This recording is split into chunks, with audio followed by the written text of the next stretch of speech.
Em uma sala luxuosa, um chefe milionário decidiu transformar uma funcionária da limpeza em motivo de piada diante de todos, sem imaginar que estava prestes a desafiar justamente a pessoa mais preparada para desmascará-lo. O que parecia ser apenas mais um momento cruel de arrogância corporativa, logo revelou um passado escondido, marcado por talento, perdas profundas e uma queda brutal que obrigou uma mulher brilhante a viver no anonimato. Entre um documento antigo, uma aposta humilhante e uma noite inteira de coragem silenciosa, essa história mostra como a inteligência pode permanecer invisível por anos, até encontrar o instante exato para explodir diante de quem a desprezou.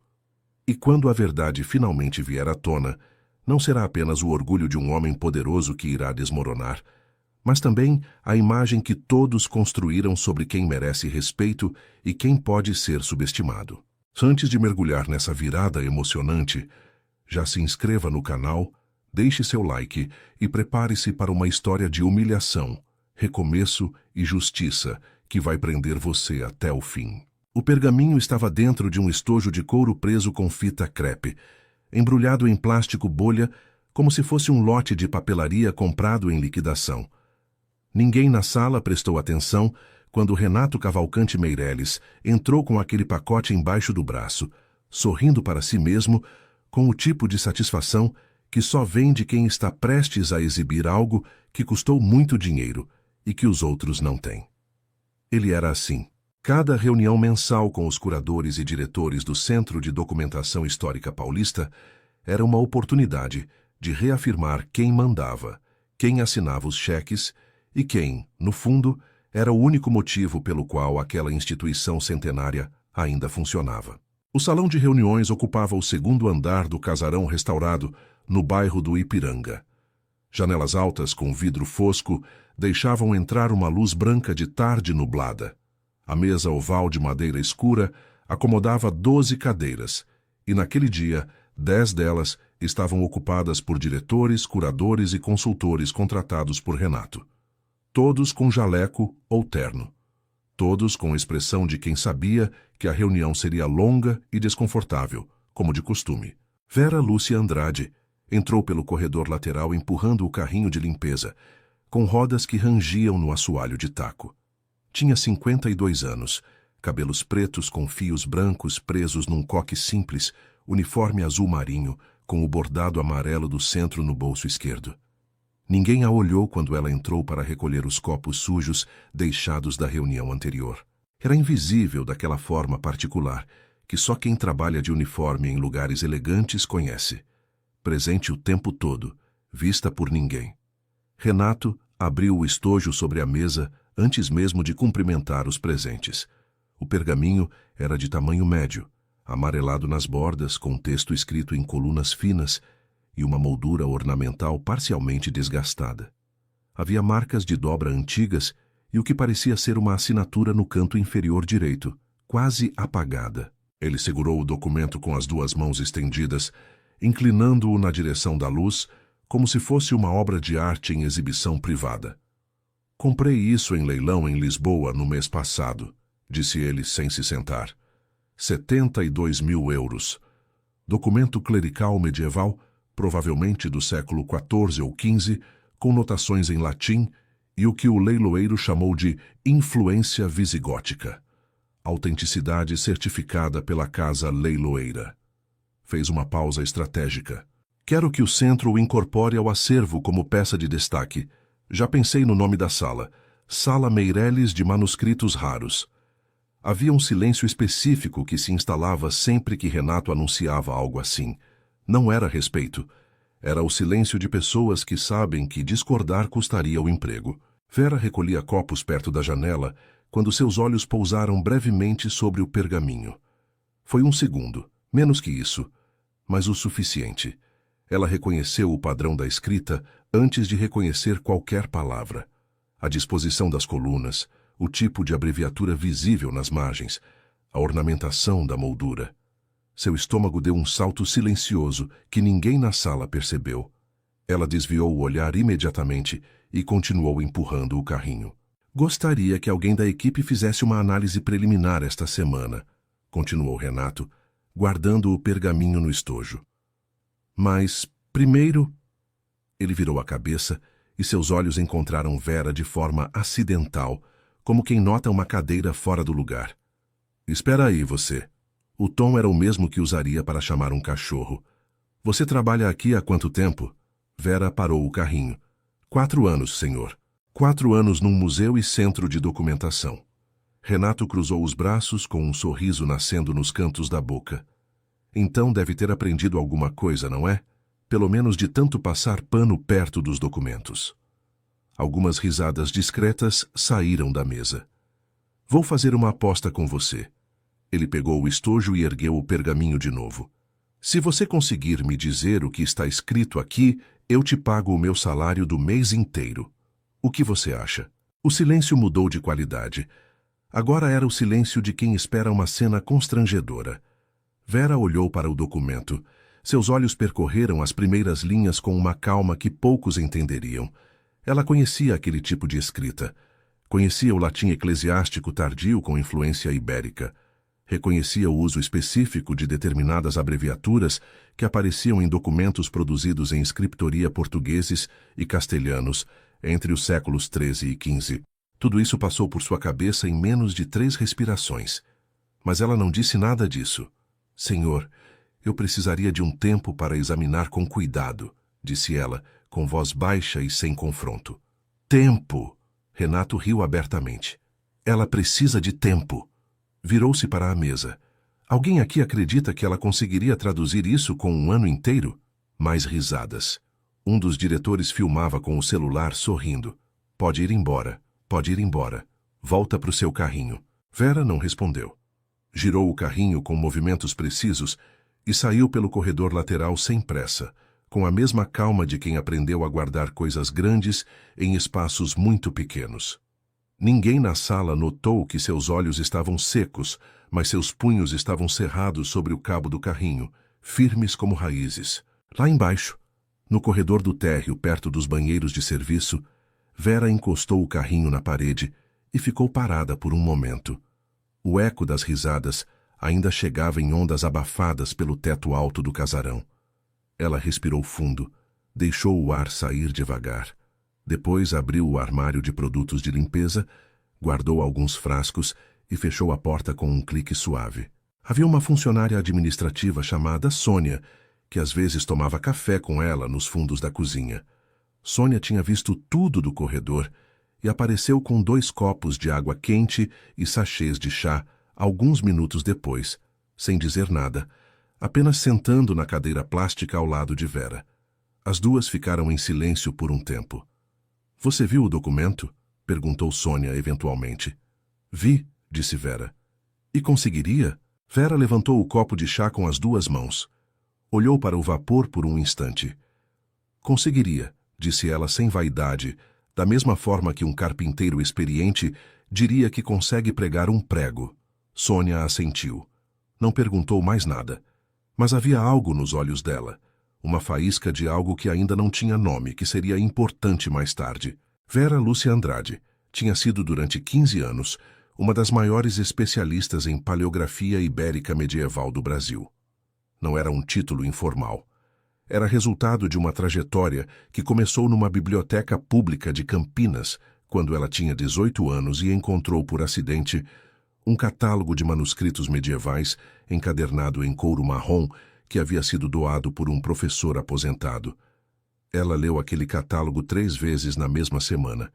Depois foi atrás de mais. A graduação em letras com ênfase em línguas clássicas na Unicamp foi seguida de mestrado em linguística histórica e doutorado em paleografia e codicologia pela Universidade de São Paulo, com período de pesquisa em Coimbra, onde teve acesso a documentos originais que poucos pesquisadores brasileiros chegaram a tocar. Sua tese sobre variações gráficas em documentos eclesiásticos ibéricos do século XIV foi publicada em 3 revistas internacionais e continua sendo citada até hoje, embora o nome dela apareça cada vez mais longe nas referências, sepultado pelo tempo e pelo esquecimento. Durante os anos na academia, ela construiu uma rede de colegas em Portugal, Espanha e Argentina. Tinha um escritório próprio no Museu Paulista, participava de congressos, orientava alunos de iniciação científica. Havia uma Vera Lúcia Andrade que usava blazer escuro e falava em mesas redondas sobre autenticidade documental, com a precisão calma de quem domina um tema de dentro para fora.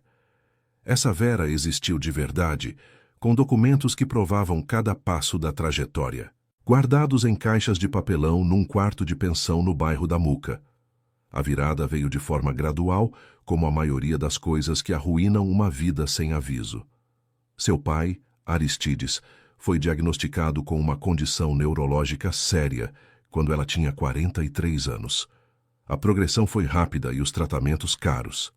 Vera vendeu o apartamento que dividia com uma colega, usou as economias, recorreu ao crédito e depois ao crédito sobre o crédito. Quando a situação se tornou insustentável, pediu licença não remunerada da universidade para cuidar dele. A licença virou 2 anos. 2 anos viraram afastamento.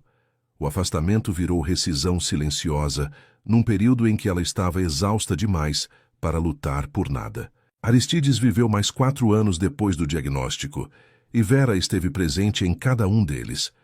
Quando tudo terminou, ela tinha 50 anos, sem emprego, sem poupança e com um currículo que estava parado no tempo como um relógio quebrado. Tentou retornar à academia. Havia vagas, mas havia também a realidade cruel das seleções públicas, das disputas internas, das redes de favores que ela havia deixado de cultivar. Tinha enviado currículos para museus, institutos de pesquisa, editoras especializadas. Poucos responderam. Nenhuma resposta levou a nada concreto. Uma colega de doutorado que ainda trabalhava no campo foi sincera com ela num café numa tarde chuvosa. Vera, você sumiu. Para o mercado acadêmico, você não existe mais. Ninguém lembra. Ela precisava de renda imediata. A vaga no Centro de Documentação Histórica Paulista apareceu num quadro de avisos numa farmácia. Serviços gerais, período integral, salário fixo, vale-refeição e vale-transporte. Ela foi à entrevista sabendo o que era e o que a vaga era. E não confundiu as duas coisas. Assinou o contrato e começou na segunda-feira seguinte. Nos 4 anos que se seguiram, Vera aprendeu que o trabalho de limpeza num lugar como aquele tinha uma dignidade própria que não dependia de validação alheia. Ela sabia quais documentos estavam em qual gaveta, conhecia o cheiro específico de cada sala, sabia quando a umidade do subsolo subia e ameaçava as prateleiras do arquivo.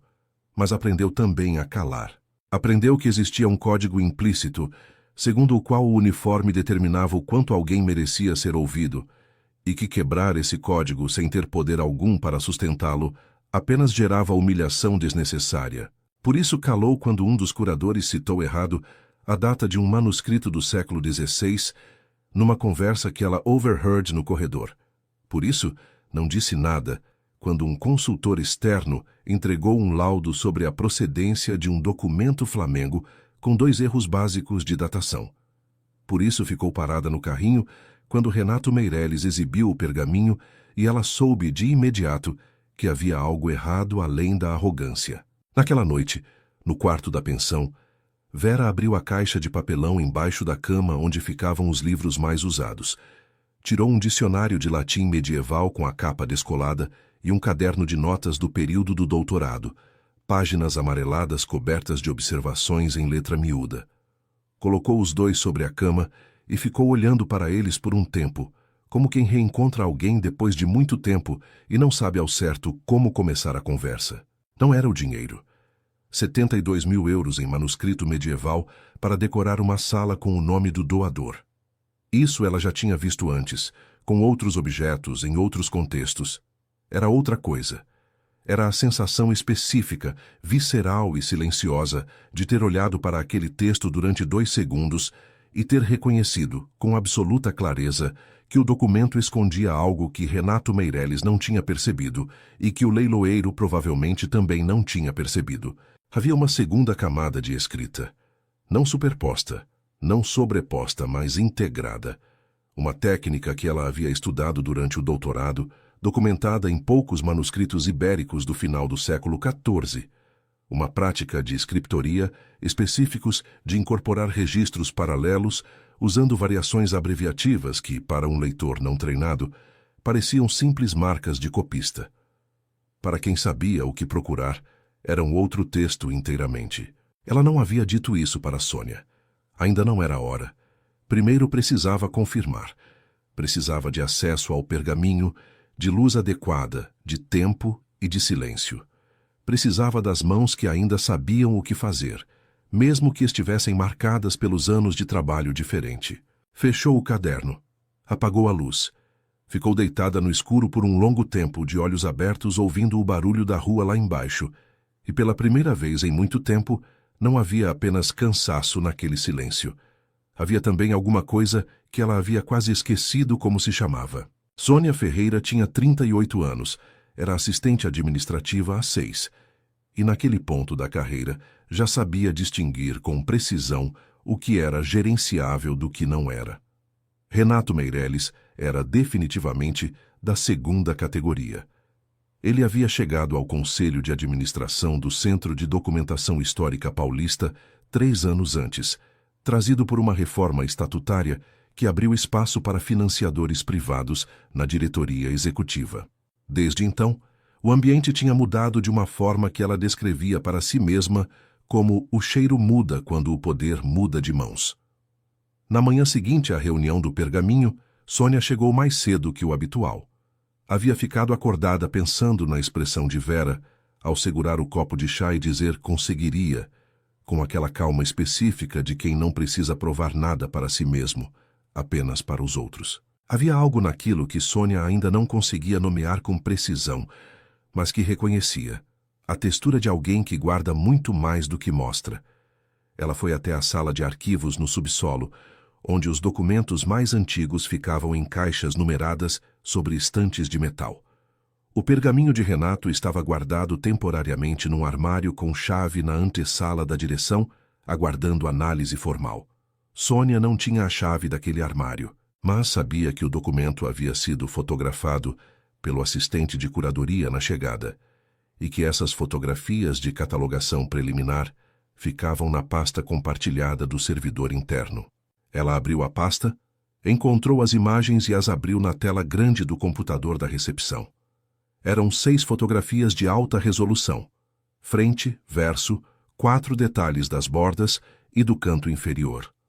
Sônia olhou para elas durante alguns minutos, sem entender nada do que via além de caligrafia antiga e tinta escurecida pelo tempo. Mas lembrou do olhar de Vera na reunião, aquele segundo de reconhecimento antes do desvio. E decidiu. Imprimiu as fotografias em tamanho A3 na impressora da sala administrativa, dobrou as folhas com cuidado e as colocou dentro de um envelope pardo. Às 7h40 da manhã, quando Vera chegou pelo portão de serviço com sua bolsa de lona e o casaco cinza dobrado no braço, Sônia a esperava na cozinha dos funcionários, com o envelope sobre a mesa, ao lado de 2 copos de café preto. Não precisava fazer isso, disse Vera, olhando para o envelope sem tocá-lo. Eu sei, respondeu Sônia. Mas fiz. Vera ficou olhando para o envelope por um momento. Depois puxou a cadeira, sentou, pegou o café e tomou um gole longo antes de abrir o envelope e colocar as imagens sobre a mesa. Sônia observou sem falar. Vera passou o dedo por cima das fotografias sem tocar, apenas acompanhando linhas com o olhar, inclinando a cabeça de um lado e de outro, como alguém que escuta uma música em volume baixo, tentando identificar o instrumento de fundo. O leiloeiro chamou de influência visigótica, disse Vera em voz baixa quase para si mesma. Não é. É uma forma de escrita que aparece em documentos produzidos numa região específica da fronteira entre o que hoje é Portugal e a Espanha, no final do século XIV. Escriptoria ligados à Ordem dos Cônegos Regrantes de Santo Agostinho. Ela apontou para a moldura ornamental numa das fotos. Essa decoração de moldura é característica, específica o suficiente para limitar a origem. E o que está escrito? Perguntou Sônia. Vera virou uma das fotos de detalhe. Aqui é um testamento clerical. O texto principal, o que qualquer latinista com formação básica conseguiria ler, é a disposição dos bens de um prior ou abade, com referências à doação de terras para a comunidade monástica, padrão para a época. Ela parou.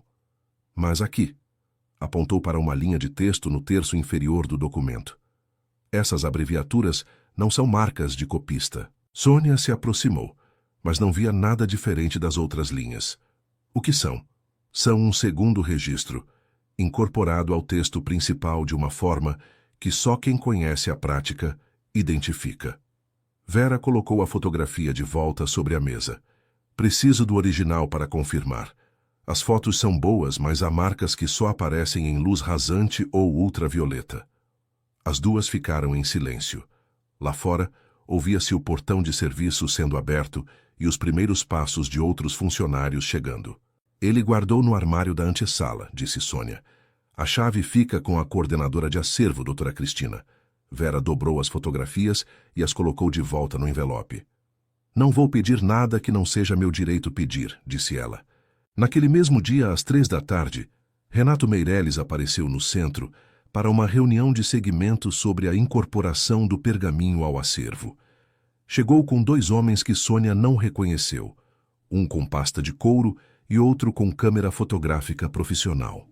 Falava em voz alta pelo corredor, comentando sobre o projeto da Sala Meireles, a iluminação que queria, o tipo de suporte de exposição.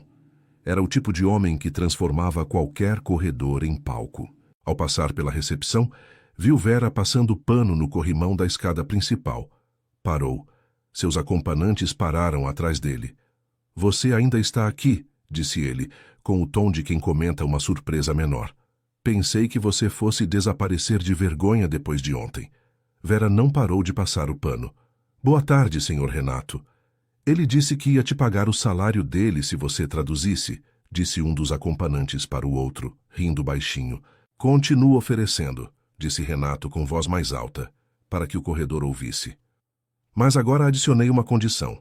Se você tentar e errar, eu desconto 1 mês do seu salário. O que você acha? Aposta justa? Deu uma risada curta. Não, então vai com sua vassoura. Ele subiu a escada. Os 2 homens o seguiram. Vera terminou o movimento do pano no corrimão, torceu o pano sobre o balde, caminhou até o corredor lateral. Ninguém que a viu nos 5 minutos seguintes teria percebido nada diferente. Ela trabalhou com a mesma regularidade de sempre, com o mesmo ritmo de sempre, mas dentro do bolso do uniforme, seus dedos estavam dobrados sobre as fotografias dobradas em 4, e ela sabia, com a mesma certeza com que uma vez havia sabido que sua tese era sólida e que o trabalho de anos não mentia, que o que estava naquele documento precisava ser revelado. Não por vingança, por integridade, porque documentos históricos não eram troféus de vaidade e nunca haviam sido. À noite, ao sair pelo portão de serviço, ela cruzou com Sônia, que esperava do lado de fora, com o casaco já vestido.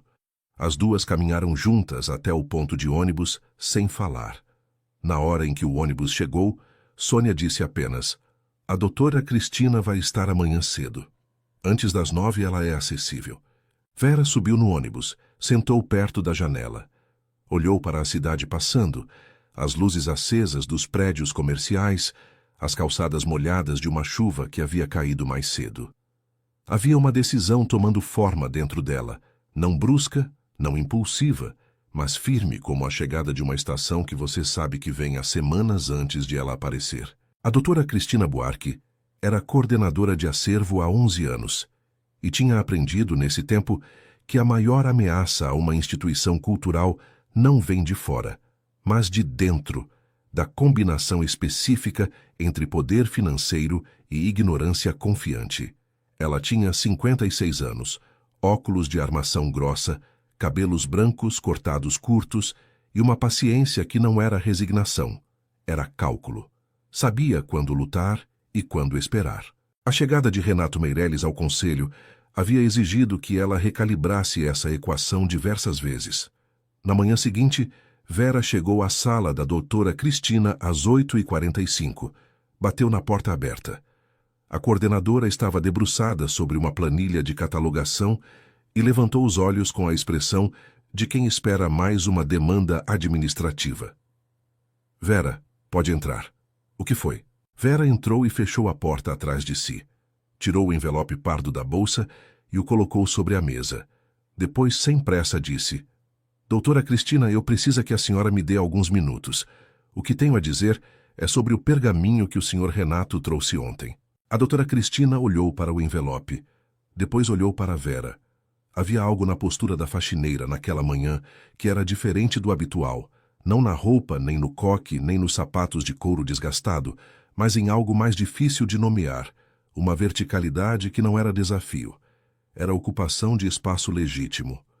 Sente, disse a doutora Cristina, indicando a cadeira. Vera sentou. Abriu o envelope e colocou as fotografias sobre a mesa. Vou ser direta porque acredito que o tempo importa aqui. Meu nome é Vera Lúcia Andrade. Sou doutora em Paleografia e Codicologia pela USP, com período de pesquisa em Coimbra. Trabalhei no Museu Paulista por 15 anos, antes de precisar me afastar por razões pessoais. Estou aqui há 4 anos como funcionária de serviços gerais, porque foi o que encontrei quando precisei recomeçar. A doutora Cristina ficou completamente imóvel. Seus olhos foram para o envelope, depois para a Vera, depois de volta para o envelope. Quando olhei para o pergaminho na reunião de ontem, continuou Vera, reconheci características que precisam ser verificadas. Aqui. Ela apontou para a fotografia de detalhe do terço inferior do documento. Essas abreviaturas no texto não são marcas de copista. São elementos de uma prática específica de escriptoria da fronteira ibérica do final do século XIV. Se minha leitura preliminar estiver correta, há um segundo registro incorporado ao texto principal, um registro que o leiloeiro claramente não identificou e que pode alterar substancialmente a classificação e o valor do documento. Silêncio. Lá fora, passos no corredor, o barulho do portão principal sendo aberto para os primeiros visitantes do dia. Por que não disse isso ontem?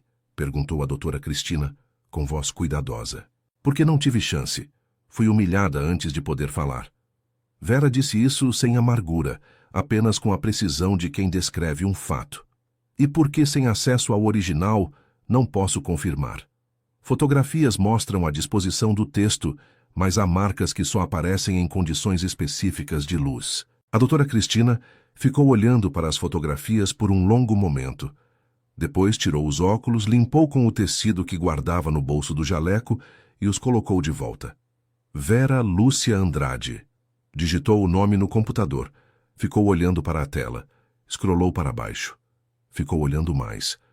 Sua tese de 2008, Variações gráficas em documentos eclesiásticos ibéricos do século XIV. Sim, citada em 3 publicações internacionais. Uma delas é a Gazette du Livre Medieval. 4. Se a senhora contar o capítulo de livro de 2012. A doutora Cristina fechou o computador. Ficou em silêncio por alguns segundos. Depois disse: O pergaminho está no armário 2 da antessala. A chave fica comigo. Abriu a gaveta. Temos luz rasante portátil no laboratório de conservação e uma lâmpada UV que precisei comprar do próprio orçamento do departamento porque o conselho cortou a verba.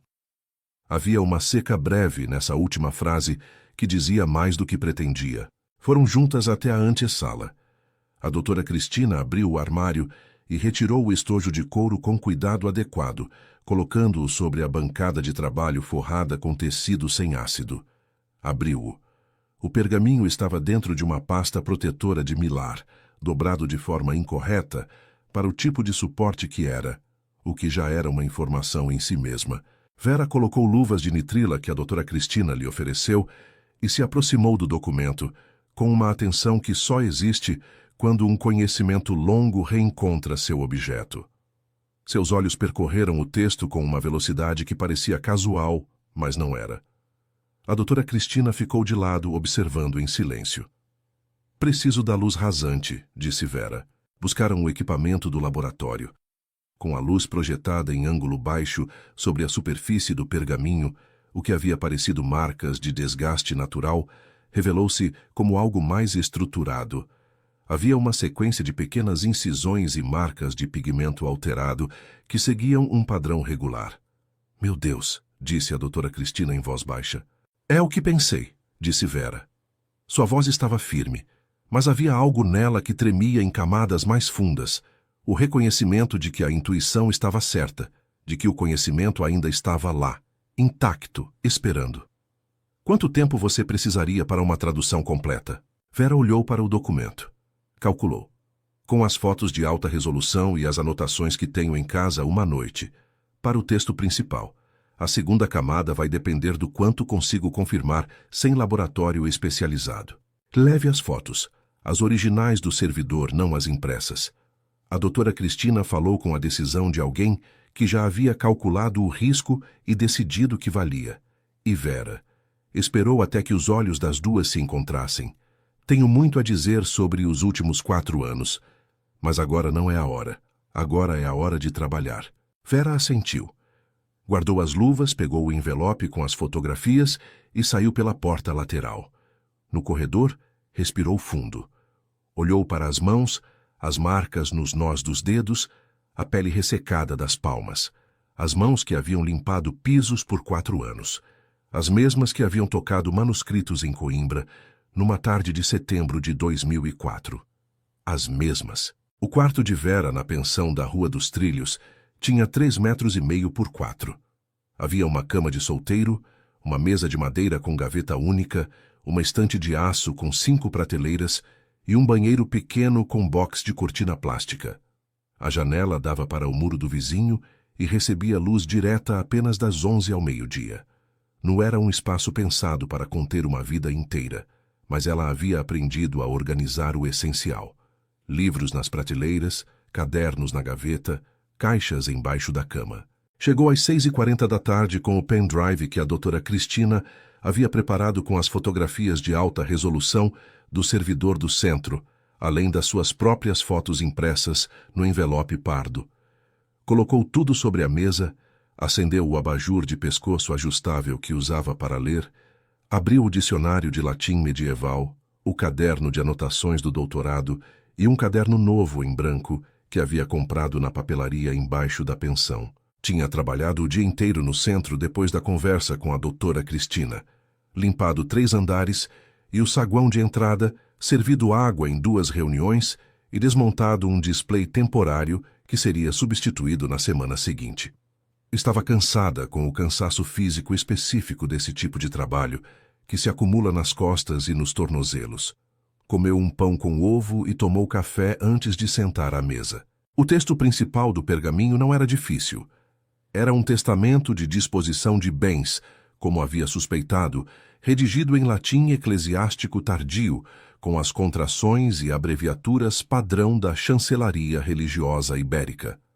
O testador era identificado pelas iniciais PA, com o título de prior, e o documento estabelecia a doação de terras e bens móveis a uma comunidade monástica não nomeada explicitamente, apenas referida por uma sigla que aparecia 3 vezes no texto. A datação indicava o 3º ano do reinado de um monarca que, com base nas referências cruzadas de seus cadernos, correspondia a um período entre 1383 e 1391. Ela trabalhou o texto principal em linha por linha, fazendo anotações paralelas em português no caderno novo, marcando com asterisco os pontos onde havia ambiguidade de leitura e com círculo os pontos onde a abreviatura era incomum. Eram um pouco mais de 11 horas quando terminou o texto principal. 742 palavras em latim, cerca de 900 em português, com notas de rodapé para 4 termos de interpretação dupla. Então, começou a segunda camada. Não era um texto separado, inserido entre linhas ou no verso, como às vezes aparecia em palimpsestos. Era mais sutil, mais integrado. A técnica era conhecida em círculos muito específicos de pesquisa, documentada por um único estudo sistemático, publicado em 1987, por um paleógrafo belga chamado Henri Leclerc, trabalho que Vera havia estudado durante o doutorado, porque sua professora orientadora o havia colocado na lista complementar com a nota «Leia apenas se tiver estômago para minúcias». O método consistia em distribuir marcas adicionais de significado dentro das abreviaturas já existentes, alterando minimamente a forma de determinadas letras, de modo que o texto original permanecesse legível para o leitor comum, enquanto um segundo nível de informação ficava disponível para quem conhecesse o código. Era uma prática extremamente trabalhosa e, portanto, rara. Aparecia, segundo Leclerc, em contextos de transmissão de informações sensíveis dentro de comunidades religiosas, em períodos de conflito ou perseguição institucional. Vera trabalhou durante 3 horas e meia sobre as fotografias ampliadas, usando uma lupa que havia trazido do centro guardada na bolsa, com a permissão implícita da doutora Cristina, que a havia visto colocar no bolso sem dizer nada, linha por linha, abreviatura por abreviatura. Em algum momento passou das 2 da manhã e ela não percebeu. O que emergiu do segundo nível era, em si, não dramático. Não era uma confissão de crimes, não era um mapa de tesouros, não era nenhuma das coisas que fariam um leiloeiro elevar o preço. Era algo mais específico, mais útil para quem entendesse o contexto histórico. Era um registro de identificação. O documento estabelecia que os bens do prior P.A. não podiam ser doados à comunidade mencionada no texto principal, porque tal comunidade já havia sido dissolvida por decreto episcopal antes da data do testamento. O texto do segundo nível registrava isso como fato, com referência a um documento de dissolução que identificava explicitamente a comunidade pela sua localização geográfica. O que isso significava, em termos de avaliação documental, era preciso. Significa que o testamento do texto principal era juridicamente ineficaz. Um documento de disposição de bens para uma entidade já dissolvida no momento da assinatura, o que alterava completamente a categoria do manuscrito.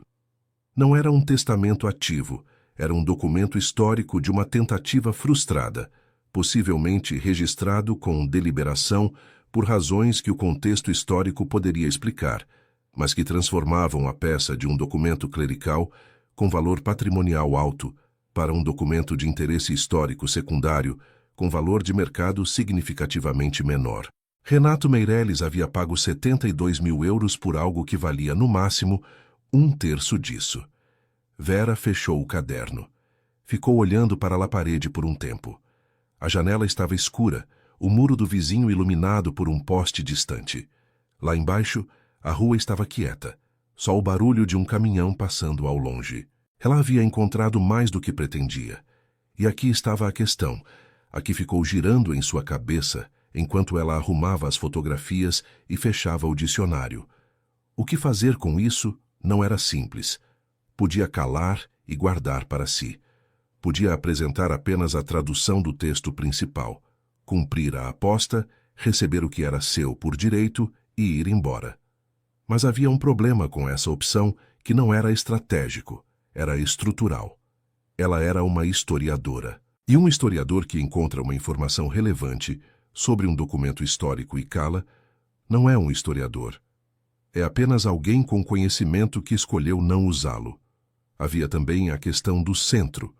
Se o documento fosse incorporado ao acervo com classificação errada, era uma falha institucional, uma falha que ela podia prevenir. Ligou para a doutora Cristina às 7 da manhã, quando sabia que a coordenadora já estava acordada, porque era sábado de planilhas.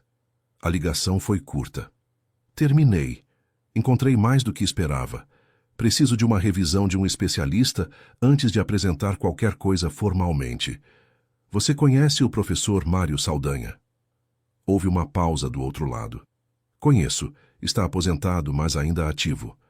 Ele me orientou. Se ele concordar em revisar, você confia no resultado? Outra pausa. Sim. Então vou ligar para ele. Ela desligou. Ficou parada por um momento no centro do quarto, com o caderno contra o peito como se fosse algo que precisasse ser protegido. Depois, pegou a agenda velha que guardava na gaveta, folheou até o M e discou o número que estava lá desde 2009, escrito à mão nunca apagado. O professor Mário Saldanha tinha 74 anos. Morava num apartamento em Pinheiros repleto de livros, organizados por idioma de origem, e atendia o telefone no 3º toque independente da hora, porque havia passado décadas esperando que alguém ligasse com algo interessante. Quando ouviu a voz de Vera, Ficou em silêncio por 3 segundos, que para ela pareceram 1 minuto inteiro. Vera Lúcia, disse ele finalmente com o mesmo tom seco e preciso com que havia comentado sua tese 12 anos antes. Onde você estava? Ela contou. Não tudo, não os detalhes da pensão, nem das caixas de papelão embaixo da cama, mas o suficiente para que ele entendesse. Ele a ouviu sem interromper. Quando ela terminou, ele disse: Você tem o material aqui? Fotografias de alta resolução e minha tradução anotada. Mande por e-mail. Vou olhar hoje. Hoje é sábado. Eu sei que dia é. Mande. Ela mandou às 8 da manhã. A resposta chegou às 4 da tarde, com 42 linhas de texto e 0 erros de digitação, porque Mário Saldanha era daquele tipo de pessoa. Ele confirmava a leitura do texto principal sem ressalvas. Sobre a segunda camada, escreveu que havia 4 pontos que precisariam de verificação com o original, mas que a identificação da técnica estava correta e que a interpretação do segundo registro era, citando ele, a única interpretação possível para quem conhece o trabalho de Leclerc, de 1987, que aliás pouca gente leu porque está publicado em belga e ninguém mais lê belga. No final do e-mail havia uma linha que Vera leu 2 vezes. Você sumiu do mapa sem avisar e fez falta para a área. Cuide desse material e de você. Ela ficou parada com o celular na mão por um momento, antes de responder com um simples "Obrigada, professor". Então começou a preparar o que levaria na segunda-feira. Trabalhou durante o sábado à tarde e o domingo inteiro. Não por insegurança sobre o conteúdo que estava sólido, mas por rigor. Organizou a tradução em formato de laudo técnico, com introdução, metodologia, análise por seção, referências bibliográficas e conclusão. Incluiu as fotografias anotadas, as páginas do caderno de doutorado com as referências ao trabalho de Leclerc, uma cópia escaneada do e-mail do professor Saldanha, cópia dos principais artigos de sua própria produção acadêmica que estabeleciam sua autoridade no assunto. E, ao final, um anexo específico sobre as implicações da descoberta da segunda camada para a classificação e avaliação do documento. Montou o material numa pasta de plástico dura que havia encontrado numa das caixas de papelão, aquelas que guardava os documentos do doutorado. A pasta tinha o logotipo do Museu Paulista em relevo, de quando ela ainda trabalhava lá. Ela não havia notado até aquele momento. Ficou olhando para o logotipo por um instante e sentiu algo passar por ela. Não nostalgia, não exatamente, mas o tipo de reconhecimento que acontece quando você percebe que algo que pensou perdido estava apenas guardado num lugar diferente. Na segunda-feira de manhã, Sônia a encontrou no portão antes do expediente. Ele vai estar aqui às 10, disse Sônia em voz baixa, com o casaco apertado contra o frio de agosto. Reunião de segmento sobre o acervo. A doutora Cristina confirmou que vai estar presente e pedi ao Rodrigo da comunicação que ficasse disponível, porque vou precisar da sala de apresentações. Vera olhou para ela. Você não precisava fazer isso. Eu sei, disse Sônia, pela segunda vez em 5 dias. Mas fiz. As duas entraram pelo portão de serviço. Vera foi guardar a bolsa no armário dos funcionários, vestir o uniforme, pegar o carrinho. Trabalhou as primeiras 2 horas da manhã da mesma forma que trabalhava qualquer segunda-feira, varrendo o corredor do térreo, limpando o banheiro do visitante, recolhendo os tapetes de entrada para sacudir no pátio. Não era performance de normalidade, era o trabalho que ela havia aceitado fazer e que fazia com a mesma seriedade com que havia feito tudo na vida. Às 9h40, a doutora Cristina desceu ao térreo e se aproximou dela no corredor lateral. Está tudo pronto do seu lado? Está. Saiba que o que vai acontecer pode ser desconfortável. Ele não aceita bem ser contrariado. Eu sei, disse Vera. Mas o que está naquela pasta não é uma opinião. É um laudo técnico revisado por um dos maiores especialistas vivos em paleografia ibérica. Opiniões ele pode contestar. Isso ele não pode. A doutora Cristina assentiu com uma seriedade que também continha outra coisa, algo parecido com alívio. Renato Meireles chegou às 10h05 com seu assistente e o mesmo advogado que havia aparecido dias antes. subiu a escada sem olhar para os lados, falando sobre cronogramas para a inauguração da sala. A reunião de seguimento estava marcada para a sala de apresentações no segundo andar, onde havia um projetor, mesa longa e as cadeiras formais que só eram usadas em reuniões de conselho. Quando Renato entrou na sala de apresentações e viu Vera Lúcia Andrade sentada à mesa, com uma pasta na frente e a doutora Cristina ao seu lado, sua expressão passou por vários estados em rápida sucessão antes de se fixar na irritação controlada de quem não entende o que está vendo, mas sabe que não gosta. "O que é isso?" disse ele, olhando para a doutora Cristina. "Isso é uma piada?" "Não", disse a doutora Cristina, com a voz de quem havia calculado essa resposta há dias. Vera Lúcia Andrade é doutora em Paleografia e Codicologia pela USP, ex-pesquisadora do Museu Paulista, com 15 anos de experiência em manuscritos medievais ibéricos. Ela analisou o pergaminho que o senhor trouxe e preparou um laudo técnico que é do interesse desta instituição e do senhor ouvir. Renato olhou para Vera. Depois deu uma risada curta, daquelas que servem para estabelecer hierarquia e ganhar tempo. "A faxineira tem um doutorado." "Ótimo!" virou-se para o assistente. "Você está gravando isso?" "Senhor Renato", disse Vera com calma completa, "existe um vídeo gravado por um dos seus executivos na reunião de segunda passada, onde o senhor faz uma aposta pública. Todos aqui estão cientes disso, e acredito que o senhor também. Não vim aqui para falar sobre apostas. Vim apresentar um laudo técnico sobre um documento histórico que esta instituição considerou incorporar ao acervo. O que o senhor decidir fazer com a aposta depois é escolha sua." Silêncio. O advogado, que havia ficado de pé perto da porta, se aproximou e puxou a cadeira lentamente. Vera abriu a pasta. A sala de apresentações do Centro de Documentação Histórica Paulista tinha capacidade para 20 pessoas, mas naquela segunda-feira de manhã havia apenas 7. Vera Lúcia, a doutora Cristina, Sônia ao fundo com um bloco de notas, Renato Meireles, seu assistente, o advogado e o curador-chefe Fábio Esteves, que havia sido convocado pela doutora Cristina com 1 hora de antecedência e chegou com a expressão de alguém que está prestes a assistir a uma tempestade que previu a tempo. As janelas altas deixavam entrar a luz branca e fria da manhã de agosto. Vera colocou sobre a mesa as fotografias ampliadas do pergaminho, organizadas numa sequência que começava pela visão geral e avançava para os detalhes. Ao lado, colocou o laudo técnico impresso em 12 páginas, numeradas, com referências no rodapé. Não havia pressa nos seus movimentos, havia precisão. "O documento que o senhor trouxe é autêntico", começou ela, olhando para Renato diretamente. "Isso é o primeiro ponto, e é importante que fique claro. Não é uma falsificação. É um manuscrito ibérico do final do século XIV, produzido em scriptorium de influência agostiniana, na região de fronteira entre os reinos de Portugal e Castela, com as características codicológicas e paleográficas consistentes com esse período e essa origem." Renato cruzou os braços, mas não falou. Seu advogado tomou nota. "O texto principal", continuou Vera, "é um testamento clerical, a disposição dos bens de um prior identificado pelas iniciais PA para uma comunidade monástica referida por sigla.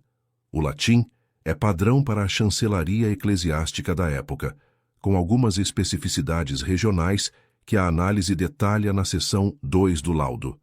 Ela indicou a página. Qualquer latinista com formação em latim medieval conseguiria ler este texto. O leiloeiro que certificou o documento provavelmente o leu, ou contratou alguém que lesse. A autenticidade e a datação estão corretas. Ela fez uma pausa breve, pegou a foto de detalhe do terço inferior do pergaminho e a posicionou no centro da mesa. "O que o leiloeiro não identificou, e o que não está na certificação de autenticidade que acompanha o documento, é isto." Apontou para a sequência de abreviaturas que havia passado 3 horas da madrugada analisando. "Estas marcas não são ornamentais, nem são desgaste. São elementos de uma técnica documentada de transmissão de informação secundária em manuscritos eclesiásticos ibéricos do período. A técnica foi estudada sistematicamente por um único pesquisador, o paleógrafo belga Henri Leclerc, em publicação de 1987, que permanece como referência exclusiva. Abriu o laudo na seção 4, onde havia reproduzido as passagens relevantes de Leclerc. A identificação desta técnica e a leitura do segundo registro são o coração deste laudo. Fábio Esteves, o curador-chefe, inclinou-se para a frente. E o que diz o segundo registro? Diz que a comunidade monástica, para a qual o prior P.A. destinava seus bens, já havia sido dissolvida por decreto episcopal antes da data do testamento. Vera falou devagar, sem afetação dramática, apenas com a clareza necessária para que cada palavra chegasse. O testamento do texto principal era, portanto, juridicamente ineficaz no momento em que foi redigido. Ele é o registro de uma disposição de bens para uma entidade que não existia mais. Isso transforma fundamentalmente a natureza do documento. O silêncio que se instalou tinha um peso diferente do silêncio de educação ou de espera. Era o silêncio de quem está processando uma informação que muda o que pensava que sabia. Renato descruzou os braços. Isso é uma interpretação sua. Não, disse Vera. É uma leitura técnica revisada pelo professor Mário Saldanha, da Universidade de São Paulo, especialista em paleografia ibérica medieval, que confirma tanto a identificação da técnica quanto a interpretação do segundo registro. Abriu o laudo na última sessão e deslizou sobre a mesa uma cópia do e-mail do professor Saldanha, impresso e assinado com nota de autenticidade. Posso conectá-lo agora por videochamada, se o senhor preferir confirmação direta. Ele está disponível. Renato olhou para o advogado. O advogado estava lendo o e-mail do professor Saldanha com atenção cuidadosa.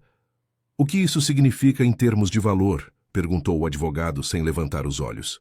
Significa que o documento não é um testamento ativo com valor patrimonial de primeira categoria, disse Vera. É um documento histórico de interesse secundário, relevante para a história das comunidades monásticas ibéricas do período, mas sem o valor de mercado de um testamento canônico efetivo. A Casa Leiloeira o classificou na categoria errada, porque não identificou o segundo registro. Com base em documentos comparáveis corretamente classificados em leilões nos últimos 10 anos, o valor de mercado real está entre 15 e 25 mil euros. Renato Meireles ficou imóvel. Seu assistente parou de digitar. O senhor pagou 72 mil euros, disse a doutora Cristina, com a mesma voz neutra que usava para comunicar cortes de orçamento. Vera fechou o laudo com um movimento suave. Isso não é problema deste centro. O negócio foi feito entre o senhor e a Casa Leiloeira. O que é problema deste centro é que o senhor propôs a incorporação de um documento classificado erroneamente ao acervo institucional. O laudo que apresentei existe para proteger a integridade do acervo, não para expor ninguém. Fábio Esteves olhou para ela com uma expressão que ela reconhecia como a expressão de alguém que está recalibrando silenciosamente uma série de julgamentos anteriores. Você pode fazer isso, disse ele. Apresentar um laudo assim, sem assinar como funcionária do centro? Assino como pesquisadora. Meu título e minha produção acadêmica estão na página 1 do laudo. Vera o olhou diretamente. O uniforme que uso aqui não cancela o que aprendi antes de usá-lo. Havia um vídeo. Todos na sala sabiam disso, porque Sônia havia mencionado discretamente antes da reunião, e porque o próprio assistente de Renato havia sido o responsável pela gravação na semana anterior. O advogado disse algo em voz baixa para Renato. Renato ficou olhando para a mesa por um longo segundo. Então o curador Fábio Esteves, que havia trabalhado naquela instituição por 17 anos e que havia sobrevivido a 3 trocas de diretoria e 2 reformas estatutárias, disse em voz clara: Eu gostaria de propor que o laudo da doutora Vera Lúcia Andrade fosse incorporado ao processo de análise do documento como parecer técnico oficial e que a doutora Vera fosse convidada para uma reunião de reconhecimento de qualificações com o Departamento de Curadoria. Renato virou o rosto para ele. Fábio, é uma proposta institucional, Renato, dentro das minhas atribuições. Fábio Esteves falou com a calma de alguém que havia esperado muito tempo por um momento específico. E é a coisa certa a fazer. A reunião durou mais 40 minutos depois da proposta de Fábio Esteves. Renato Meireles não saiu imediatamente, o que teria sido um gesto dramático, mas honesto. Ficou com os braços cruzados, enquanto seu advogado e a doutora Cristina negociavam os termos com a precisão burocrática de pessoas que sabem que o resultado já está determinado e que o que resta é apenas a forma. O laudo seria incorporado como parecer técnico oficial. O pergaminho seria reclassificado antes de qualquer decisão sobre o acervo. A questão da aposta, que havia sido gravada e que circulava em versão cortada entre alguns funcionários desde a semana anterior, seria tratada separadamente, com acordo entre as partes. Renato não disse a palavra acordo, mas seu advogado disse, e isso era suficiente. Vera ficou sentada durante todo esse tempo, com o laudo fechado na frente dela. Não participou das negociações porque não havia sido convidada e porque não era sua negociação a fazer. Seu trabalho estava na pasta. O que acontecia ao redor da pasta era outra conversa. Quando Renato finalmente se levantou, juntou os documentos que havia trazido com movimentos controlados que indicavam um homem segurando com dificuldade a compostura que era o núcleo da sua identidade pública. Ao passar pela cadeira onde Vera estava sentada, parou por um segundo. Ela o olhou. Ele ficou com a boca levemente aberta, como se houvesse algo a dizer que ainda não havia encontrado a forma de dizer. Então fechou a boca, ajustou a pasta embaixo do braço e saiu. O advogado o seguiu. O assistente o seguiu. A sala ficou em silêncio por um momento. Depois Fábio Esteves soltou um longo suspiro e disse, para ninguém em particular, bem. Sônia, ao fundo, fechou o bloco de notas com um sorriso que tentava não deixar aparecer e conseguiu apenas parcialmente. A doutora Cristina cruzou as mãos sobre a mesa. Vera, você sabe que a situação do seu contrato atual vai precisar ser revista. Sei, disse Vera. Não havia alívio nem antecipação excessiva na resposta. Havia apenas a serenidade de quem já havia passado pelo pior da espera e não precisava mais correr para nenhuma direção. Não posso prometer nada antes de passar pelo RH e pelo conselho. Mas o Fábio acabou de dizer o que disse na frente de testemunhas, e ele não fala por falar. Fábio Esteves, que estava organizando seus próprios papéis, disse sem levantar os olhos. Tenho uma posição de consultora técnica que estava suspensa por corte de verba há 2 anos. Estaria disposto a reabrir o processo se a doutora Vera tiver interesse em apresentar seu currículo formalmente. Teria, disse Vera. Então vamos marcar para a semana que vem. Vera saiu da sala de apresentações às 11h40 da manhã. Desceu a escada com a pasta sob o braço, passou pelo saguão de entrada, foi ao armário dos funcionários no térreo. Abriu o armário. O carrinho estava lá, as luvas de borracha penduradas no gancho, os produtos de limpeza organizados no compartimento inferior. Ela ficou olhando para tudo aquilo por um momento. Então colocou a pasta dentro do armário, fechou a porta com a chave, pegou o carrinho e foi trabalhar. Havia 2 corredores do primeiro andar ainda por limpar e a escadaria lateral que precisava de enceramento. Era seu trabalho. Era o que ela havia aceitado fazer. E faria, não por submissão, não porque o uniforme definia quem ela era, mas porque havia uma dignidade específica em concluir o que se começa, em tratar com seriedade o que se assumiu, independente de quanto as coisas estivessem prestes a mudar. Enquanto encerrava o corredor, um visitante passou com 2 filhos que corriam entre as vitrines. Um dos visitantes, um homem de meia-idade com crachá de professor, parou perto do display sobre documentação colonial brasileira e ficou lendo por um bom tempo. Vera passou o rodo ao lado dele sem que ele percebesse. Havia algo naquele homem olhando para documentos antigos com aquela atenção específica que ela reconhecia, a atenção de quem sabe o que está olhando e, por isso, olha de forma diferente. À tarde, quando seu turno terminou às 5h15, ela guardou o equipamento, assinou a folha de ponto e foi buscar a pasta no armário. Ao sair pelo portão de serviço, Sônia a esperava na calçada com 2 cafés de plástico da padaria da esquina. — Como você está? — perguntou Sônia. Vera tomou o café. Ficou olhando para a rua por um momento. A tarde estava nublada. um vento frio de agosto empurrando folhas secas pela calçada. Estou bem, disse ela. E era verdade de uma forma que incluía o cansaço, a incerteza sobre o que a semana seguinte traria, a memória de 4 anos de trabalho invisível e também a memória de uma madrugada com uma lupa, um caderno e um texto em latim que revelou o que precisava ser revelado. Ele vai tentar reverter a situação, disse Sônia. Provavelmente. A doutora Cristina não vai deixar. Provavelmente. As duas andaram em silêncio até o ponto de ônibus. Havia uma fila pequena. O ônibus estava chegando ao longe, o letreiro luminoso ainda ilegível na distância. Vera, disse Sônia antes do ônibus parar. Aquele professor que você mencionou, Saldanha. Ele disse que você fazia falta para a área. Vera olhou para ela. Você não acha que está na hora de fazer falta de novo? O ônibus parou.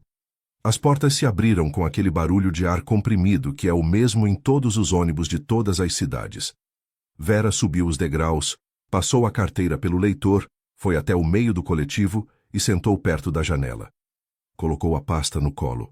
Olhou para a calçada onde Sônia ainda estava de pé, que acenou com a mão antes de girar na direção do próprio ponto. O ônibus entrou no tráfego da tarde.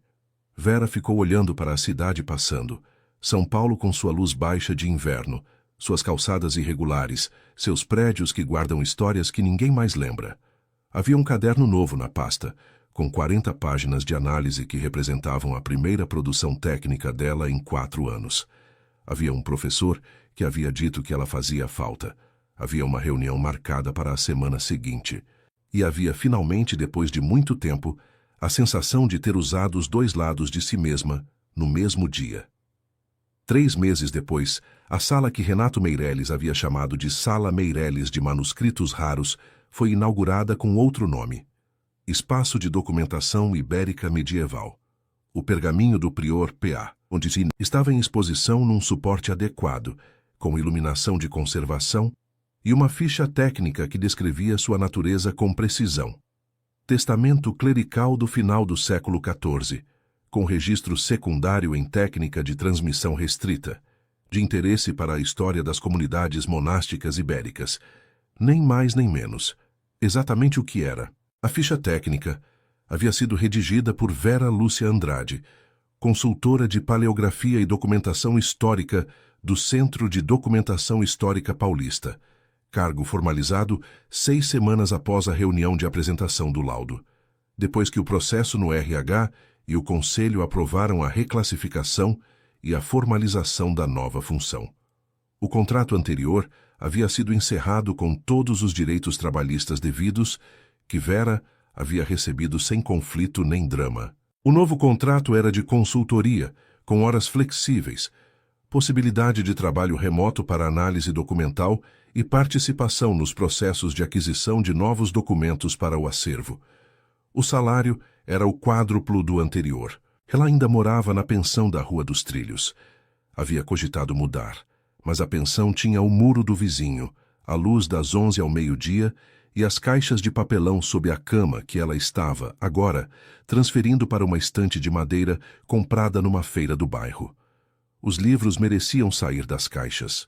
Ela havia decidido isso numa tarde de setembro, enquanto abria uma das caixas e encontrava bem no fundo, embaixo de um caderno de 2003, uma fotografia tirada em Coimbra, ela mesma de blazer escuro, sorrindo na frente de uma vitrine com manuscritos. Tinha colocado a fotografia sobre a estante, encostada numa pilha de dicionários, sem solenidade. Era uma fotografia, uma das muitas versões de uma mesma pessoa.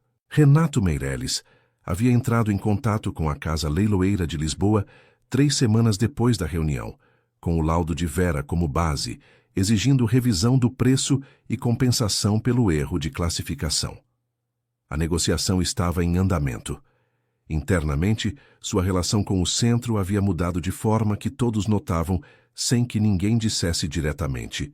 As reuniões mensais ficaram mais curtas, seus comentários mais medidos, sua presença menos expansiva. O conselho ainda o mantinha como financiador, porque dinheiro tem suas próprias regras, Mas a dinâmica havia mudado de uma forma que era difícil de reverter porque havia sido filmada, e porque a verdade, quando sai na frente, deixa um sulco que não desaparece.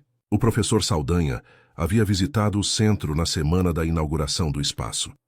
Ficou 40 minutos olhando para o pergaminho, fazendo perguntas à ficha técnica como se ela pudesse responder, e depois encontrou Vera no corredor com as mãos nos bolsos do casaco de tweed que usava em qualquer temperatura abaixo de 20 graus. Você precisa publicar isso, disse ele, sem preâmbulo. O segundo registro e a técnica de Leclerc, aplicada a este documento específico, merecem um artigo. Posso coassinar se quiser. Quero, disse ela. Então me mande o rascunho até o fim do mês. Ela tinha mandado o rascunho 2 dias antes do prazo. Era um hábito antigo que havia voltado sem ser chamado. Sônia Ferreira havia recebido uma promoção para supervisora administrativa 4 semanas depois, por reestruturação do setor, que era a forma oficial de reconhecer que ela havia feito, durante anos, o dobro do que constava em seu cargo. Ela e Vera ainda tomavam café juntas quando os horários coincidiam. Às vezes falavam sobre o trabalho, às vezes sobre outras coisas. Havia entre elas o tipo de amizade que não precisa de história longa para ser real.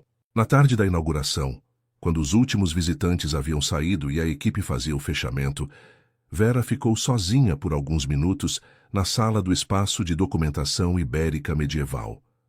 As luzes de conservação davam ao ambiente uma tonalidade âmbar suave. O pergaminho estava atrás do vidro temperado, exatamente onde havia chegado 2 meses antes, dentro de um estojo de couro embrulhado em plástico bolha. Ela ficou olhando para ele por um longo tempo. Havia algo que ela pensou naquele silêncio, que não era nem raiva nem orgulho. Era apenas clareza. O documento havia esperado 6 séculos para ser lido corretamente. Tinha esperado mais 2 meses para ter sua ficha técnica certa. Isso era uma fração de tempo pequena demais para que valesse a pena chamar de injustiça. Era apenas a ordem natural das coisas, que às vezes precisa de alguém que saiba o que está olhando. Apagou a luz ao sair. No corredor, pegou a bolsa que havia deixado na cadeira da recepção e caminhou pelo saguão de entrada, passando pelo display que ela mesma havia montado no dia em que foi contratada como consultora. Na saída, cruzou com o guarda noturno que estava chegando para o turno. Ele assentiu com a cabeça. Ela assentiu de volta. Saiu pelo portão principal pela primeira vez, porque a consultora usa o portão principal. A noite de agosto estava fria e limpa, com aquela qualidade específica do ar paulistano, quando passa uma frente fria e a cidade fica, por algumas horas, menos opressiva.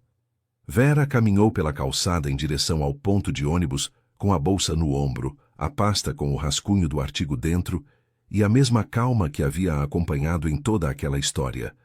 Não a calma de quem não sente, mas a calma de quem aprendeu que o que é verdadeiro não precisa de urgência para existir. E se alguém a visse caminhar naquela calçada naquela noite, talvez não soubesse dizer o que havia de diferente nela. O casaco era o mesmo cinza de sempre. A bolsa era a mesma de lona. Mas havia algo na forma como ela ocupava o espaço, com cada passo firme no chão irregular da calçada, que dizia sem palavras a história inteira. Querida pessoa que chegou até aqui. A história de Vera Lúcia não é apenas sobre um documento ou uma aposta.